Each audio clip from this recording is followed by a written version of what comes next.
Net migration to UK falls by 49,000. Net migration to the UK has dropped to 273,000 in the year to September, down 49,000 from the previous year. The Office for National Statistics said it is the first time in 2 years the balance of people arriving and leaving the UK has dipped below 300,000.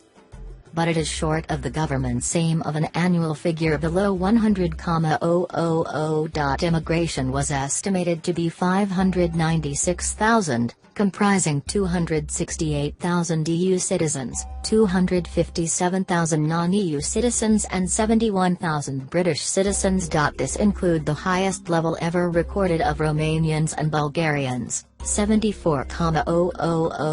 Some 323,000 people are thought to have left the UK in the year to September, up by 26,000 on the 12 months to September 2015. Of these, 128,000 were British citizens, along with 103,000 EU citizens and 93,000 non-EU citizens. Analysis by Dominic Cassini, Home Affairs correspondent. Net migration is down.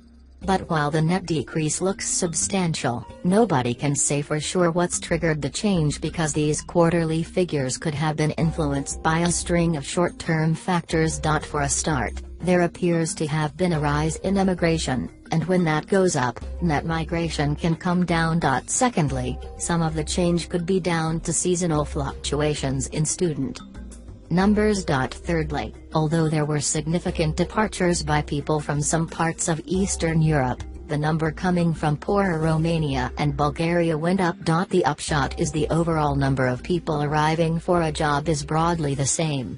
What does it all amount to?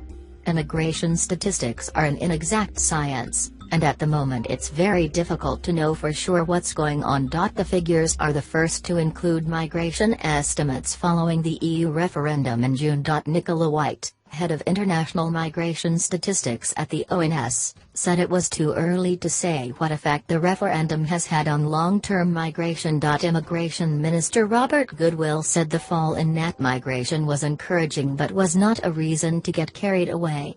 He said the government would use the opportunity to take control of immigration from within the EU as we begin Brexit negotiations in the coming weeks.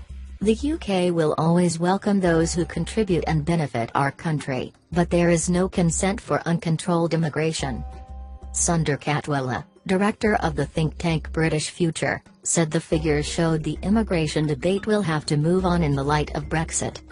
He said, a one-size-fits-all approach to immigration can't help us make the post-Brexit choices that the government and the public now face.